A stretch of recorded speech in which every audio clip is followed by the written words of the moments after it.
Neste vídeo nós vamos ver juntos por que existe uma oferta pelo pecado que não inclui sangue, lá no Antigo Testamento. As ofertas pelo pecado eram obrigatórias para todos os membros da nação de Israel. Era exigido no dia da expiação, Levítico capítulo 16, para a ordenação sacerdotal de Arão e seus filhos, Levítico capítulo 8, versículo 2, para a purificação de um leproso, em Levítico capítulo 14, versículo 12, e para a purificação de uma mãe após o parto, Levítico capítulo 12, versículos 6 a 8. A santidade de Deus exigia um sacrifício de sangue pelo homem pecador e por seus pecados antes que a comunhão pudesse ser desfrutada. Nosso Senhor Jesus Cristo realizou o sacrifício perfeito pelos pecados. Hebreus capítulo 9, versículo 14, capítulo 22, versículo 22 e versículo 26, e no capítulo 10, versículo 12. No Calvário, Deus colocou sobre o seu amado Filho o Cordeiro imaculado, o Cordeiro incontaminado e imaculado, como temos descrito em 1 Pedro capítulo 1, versículo 18, ele colocou sobre ele a culpa e a penalidade da humanidade pecadora. Ele realizou a oferta pelo pecado para a santificação eterna de Deus e hoje os crentes, aqueles que creem em Cristo, são feitos justiça de Deus nele. 2 Coríntios capítulo 5, versículo 21. É interessante notar que Levítico capítulos 4 e 5 apresentam sacrifícios que Deus separa das ofertas e sacrifícios dos capítulos 1 ao 3.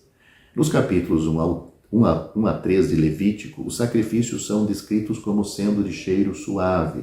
Eles foram oferecidos voluntariamente. Os capítulos 4 e 5 tratam dos sacrifícios pelos pecados cometidos pelo povo por ignorância. A oferta pelo pecado era obrigatória para restauração e restituição.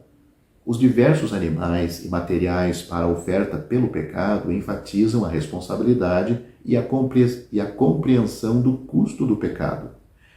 Deus exigia animais de maior valor para cargos de entendimento e responsabilidade nas coisas sagradas, ou seja, sacerdotes, governantes e anciãos que representavam toda a congregação de Israel deviam ser modelos e mestres da lei de Deus.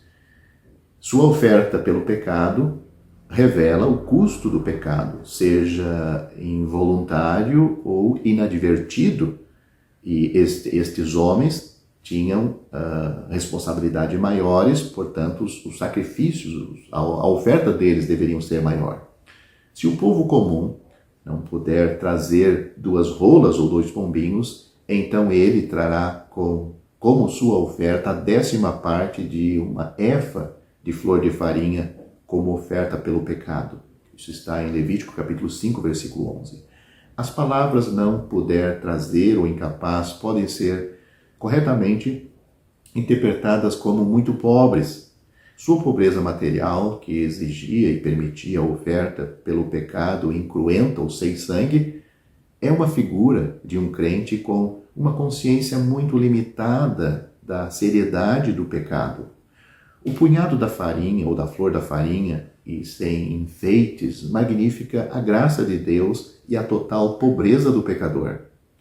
Nem o custo, nem a fragrância de óleo ou incenso deveria ser adicionado à farinha fina.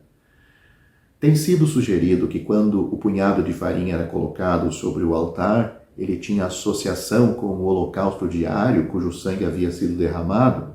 Talvez sim.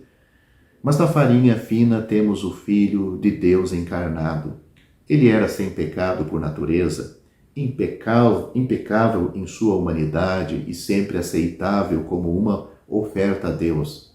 A graça divina aceita um punhado de farinha fina de um homem pobre como ele, Deus, aceita igualmente o novilho necessário para o sacerdote. Os crentes, tendo aprendido as preciosas verdades da redenção e justificação, não podem reivindicar a oferta do homem pobre. O pecado é sério e a verdade aprendida aumenta o custo da responsabilidade para com Deus e para nós.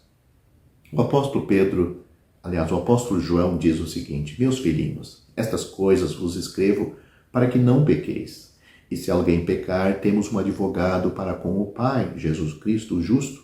Ele é a propiciação pelos nossos pecados, e não somente pelos nossos, mas também pelos de todo o mundo. 1 João capítulo 2, versículos 1 e 2.